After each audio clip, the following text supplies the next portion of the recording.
first simple secret to successful cybersecurity is not putting all of your eggs into one basket, which most of us learned from fairy tales or from stories told to us by our parents.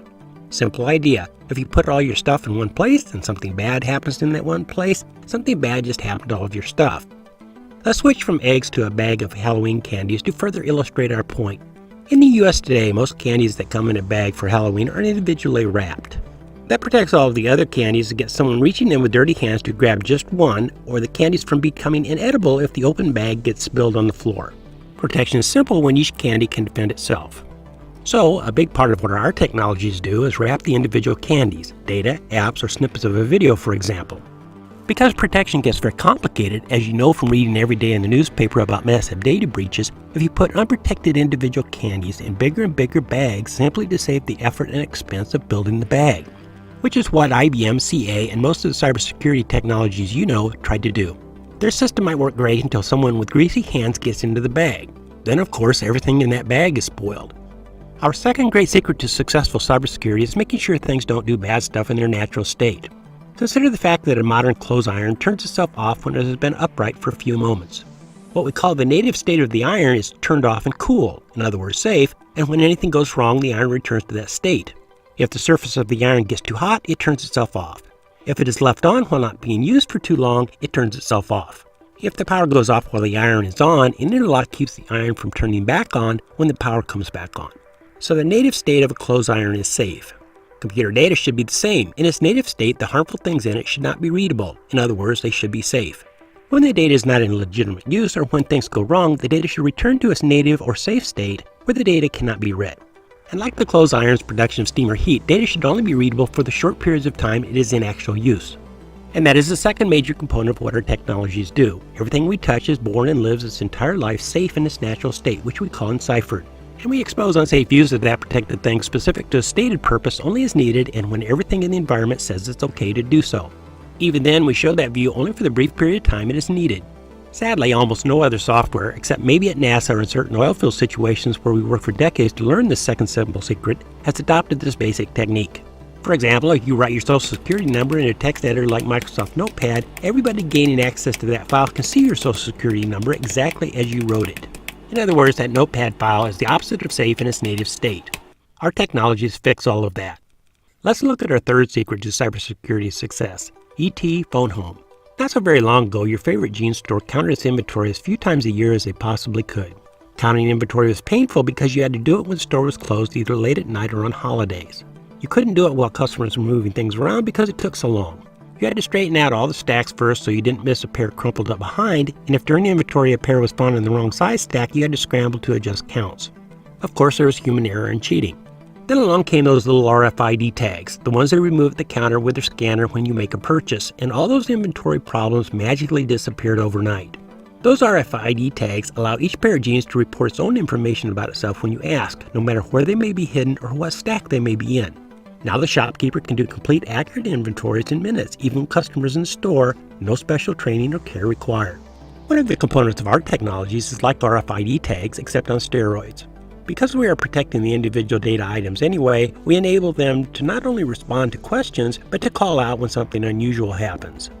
Certainly nothing the big boys are offering allow individual data items to report their own problems. As to our fourth simple secret, it only makes sense not to follow bad guys into dark alleys they know and you don't. You always want to be one step ahead of a hacker, not one step behind him and following him or her around. Yet most cybersecurity technologies are nothing more than that, reacting way late to what the bad guy did and then following him into an unlit back alley the hacker knows well, hoping they can win the fight that ensues. The classic examples are virus and malware scanners, which take 90 days to 6 months after the malware or virus is discovered to write, test, release, and distribute a prevention for it they hope will work. By that time, the virus's impact has already peaked naturally anyway. You'll hear other technologies screaming threat detection or threat vector analysis. That is how that vendor says we have no clue how to prevent you from being attacked or the hacker getting in the door, but once he's in and doing damage, we can tell you he's here, sort of like a hacker butler or doorman.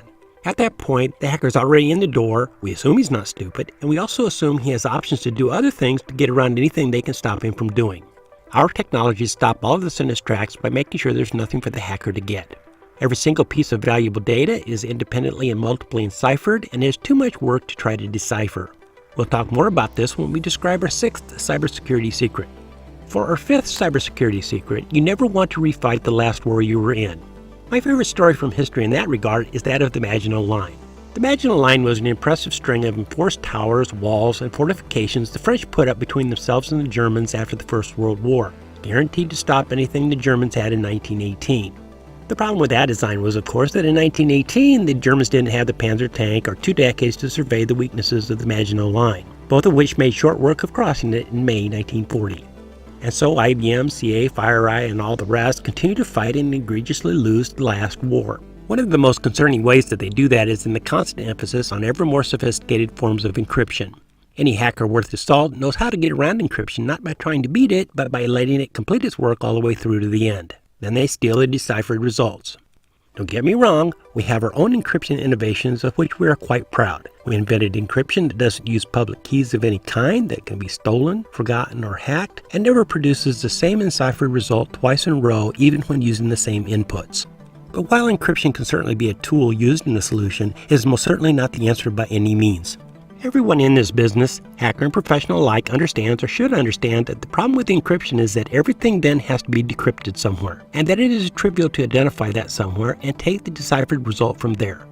You should check out the online videos showing how car thieves, high school dropouts at best, get around key fob encryption to steal modern automobiles. It happens that we solved that problem with our code cocoon technology, but had we not done that, encryption in and of itself is of very little value except in combination with other things. Yet, knowing this, the industry hypes encryption anyway because they know the general public believes it has more value than it actually does. Especially when the intelligence services of every major country, including our own NSA, have forced backdoors into the source code to all known forms of traditional encryption. But that last cybersecurity war was with hackers working solo from their mom's basements, purely for purposes of harassment against file servers. Today's hackers are well-coordinated, well-paid professionals armed with source code stolen from the NSA, working as teams for nation-states like China, North Korea, and Russia. Yet these vendors keep doing the most foolish thing you could do in the face of this new kind of threat, piling ever larger collections of data onto even bigger server farms and clouds. These are protected by the same vendor software with exploits well known to, and sold and published by, hackers on the dark net, where they become even more tempting and obvious targets for well-funded hacker consortiums. Of course, with our technology, we went all guerrilla warfare on the hackers, making every single data item uniquely enciphered in several ways. That renders any kind of mass theft impossible, and therefore the effort not worthy of their very expensive time. Which segues nicely to our last and my personal favorite 6th cybersecurity secret. The best way to protect your stuff is to make every single valuable thing much more trouble than it is worth to steal. If there's a whole bunch of valuable stuff behind a wall that is otherwise unprotected, that's a lot of incentive for someone to figure out how to climb that wall. That's true regardless how much barbed wire is piled on top of it. It doesn't help any that in building a massive wall with piles of barbed wire heaped on it, you've just advertised in a big way to the world at large there's something quite valuable behind it.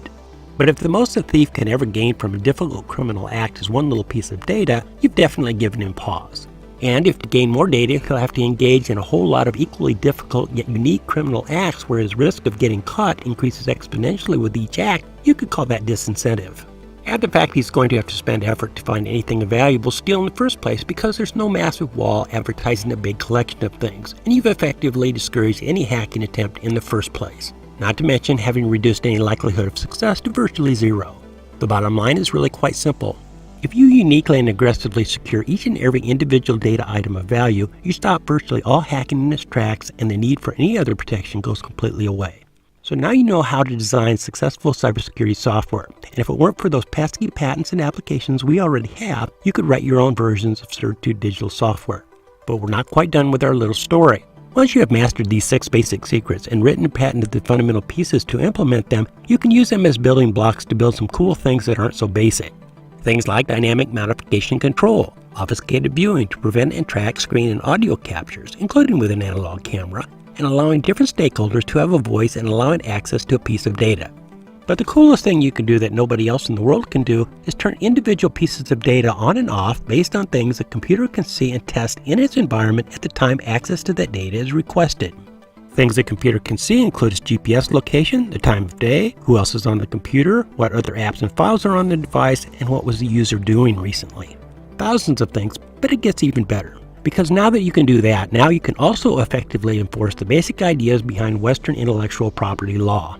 That law says for decades after creation, you get to say who can use the novel ideas that you have expressed in your writings, your music, your videos, your art, and in captures of your performances. The author of intellectual property uses our technology to tell that data not to play unless everything meets the author's conditions when the play request is made. The author's conditions can be something like, do I know this person? Or was I paid for playing this song? Or is the person making the request in the US? Or how many times was this game played before? The conditions can be as loose or as restrictive as the author wants, and he can change them at any time. He can even choose to be informed whenever anything about the use of his intellectual property isn't quite right for some reason.